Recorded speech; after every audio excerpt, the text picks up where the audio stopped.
Welcome again to Talking Rotary, our monthly newsletter sharing updates and news from Winchester Rotary. As part of a global network of clubs, we're dedicated to making a positive impact both in our local community and around the world.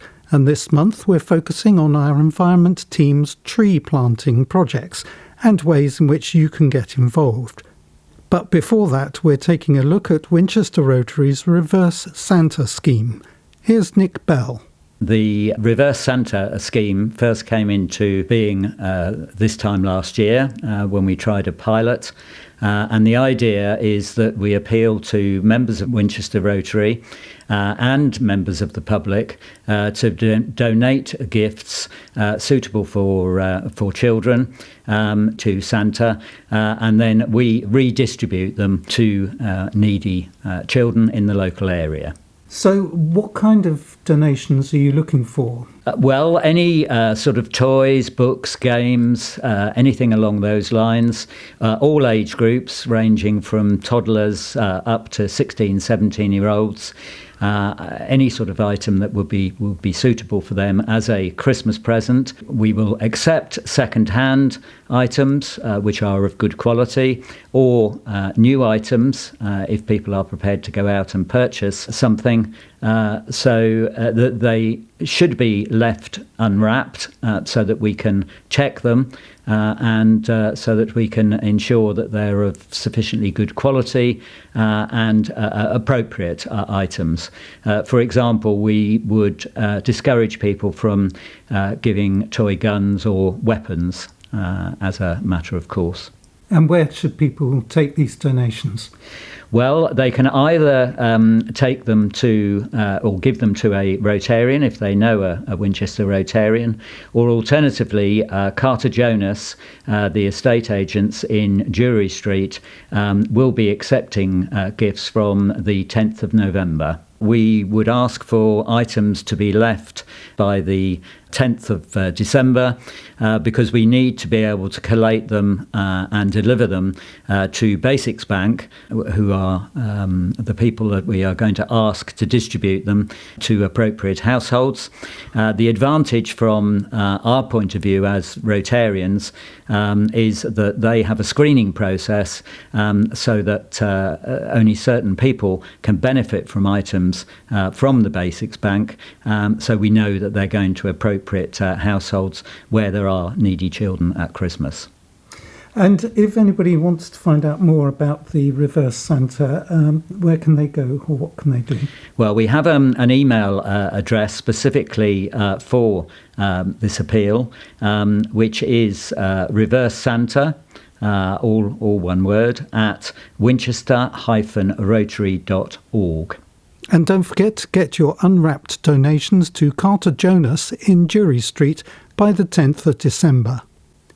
Now, there's a lot going on in the world at the moment, and as often happens, the headlines tend to obscure the longer-term issues such as the climate crisis. Winchester Rotary is determined not to forget the issue, and our environment team is working hard in the background to make a difference, and you can get involved. I caught up with our tree planting leader, Mark Butcher, to find out more. So the project is at Hinton Ampner, which is a National Trust estate, about over 1,600 acres of pristine chalk down land within the South Downs National Park. The project is to plant 60,000 trees over 3 years, and that consists primarily of all the kind of deciduous types of tree you would expect to find in that kind of area. So oaks, beech, elms, hawthorns, etc. The project runs over the winter, and the reason for this is what we're planting is what are known as bare root saplings, and they have to go into the ground when they're dormant. So basically December through March, that's the only time we can plant them. We've organised with the National Trust team 4 planting days, one for each month, and we're alternating between weekdays and weekends so that people who are working can't do weekdays, they can do weekends, that kind of thing, to make it available to as many people as possible. Each of the days requires between 25 and 40 people. Last year, I think it's 2/3 of the people that participated with nothing to do with Rotary whatsoever. The work is at the Hinton Ampner estate. It is large, so it is out in the estate. It's not near the house necessarily. But one of the key messages we do want to get across, this is about planting the right trees in the right place. And if somebody's got, they'd love to be involved, Yep. but they don't have any transport, how can we get round that? Depending on where the parking is, and there may be limits to the parking, we may have to organise car sharing anyway. We will sort that out in advance. So nobody needs to worry about it. We will sort it out. Are these native trees that you're planting? They are absolutely native. Having said that, though, some of them are native ones where they have been cultivated over time to try and become more and more resistant to climate change. But that's just what we've got to do in this day and age. Why should members of the public get involved? I find it fun, and the 3 days we did last winter, you could see the fun that people were having. There were people arriving, didn't know each other, grouped themselves into teams, so, we've all got oaks, or we've all got limes, or whatever it was. Let's form a team and just go off and do the planting. And at the end of the day, you're working in wonderful countryside. It's a really nice day out, and you're doing something good for the environment. So there's so many things to come away and feel good about, to be quite honest with you. How much of a difference is this going to make to global warming? In of itself, it will be small, but the part of the point of this is carbon capture. So 60,000 trees over their lifetime will capture thousands of tons of carbon from the atmosphere. So globally, that is a drop in the ocean. But if you add up all of these schemes across the country and globally, then they will make a real substantial difference. The other part of it is the difference they're making to nature. There is so much more environment for the little critters, the birds, the bees, all of that kind of thing, to make homes. So not only are we growing the trees, but there's all of that other life will blossom as well. When trees are planted, very often they get thinned. Will half of those that are being planted get destroyed? No, they won't. But the trees will be managed so certain of the trees will be coppiced in the future. So that's not cutting them down; that's cutting them back. They regenerate, that kind of thing. Other things are quite interesting about the planting method. So, for example, oaks, big wonderful trees, but they're very, very slow growing, and you have to protect them in their early years, particularly from things like deer. So one of the things, the way they're organising it is they're planting things like hawthorns, which grow fast, a bit prickly, whilst to give the oaks the chance to get away. So some of those hawthorns may well be cut back. They won't be taken out altogether, but once the oaks become dominant, naturally they probably will, the hawthorns may well wilt away, some of them underneath. But that's a natural process rather than men going in and saying we're whipping these ones out.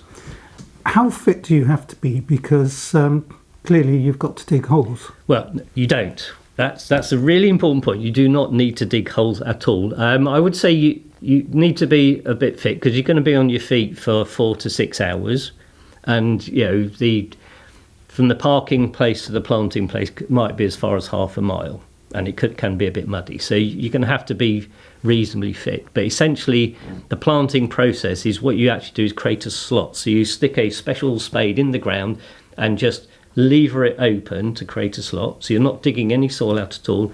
You slide the sapling in and then use your heel to push the soil back around. It's known as heeling in around the sapling. So there is no digging or heavy lifting whatsoever. Do you have access to the cafe once you've finished? Oh, that's a very good question, actually. We can ask about that. We've not done it before, but what I would say is the National Trust team do a brilliant job of providing teas and coffees, actually at the planting site, and portaloos, as well as the parking. So you don't need to worry about any of that. I mean, the one thing you would want to do is bring your lunch along with you.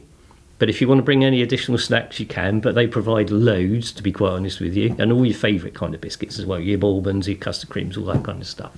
If people want to get involved, how can they get involved? Yeah, so 2 things really. So firstly, we've got the information about all of the individual days up on our website, which is winchester-rotary.org. And there's a tab on there called Upcoming Events. If you go there, scan through that, you will find the 4 events. So that gives you kind of all the details of what the individual day involves. But then if you decide you want to get involved, you can email me directly, and the email address to use is treeplanting, and that's all one word, at winchester-rotary.org. And remember that the more people who join each planting session, the more trees we can plant, and the bigger the impact we can make. If you'd like to get involved, and everyone is welcome, you need to sign up for a tree planting session. So visit our website and follow the links. Simply search for Winchester Rotary UK and click on the Talking Rotary link. And of course, make sure that you're dressed appropriately for the weather conditions and bring some lunch. Well, that's it for this month. If you're listening on catch-up, remember to click on the follow button so that you never miss a future episode. Next month, we'll be taking a deeper look into how you can get more involved with Winchester Rotary. Until then, this is Steve Feeney saying goodbye.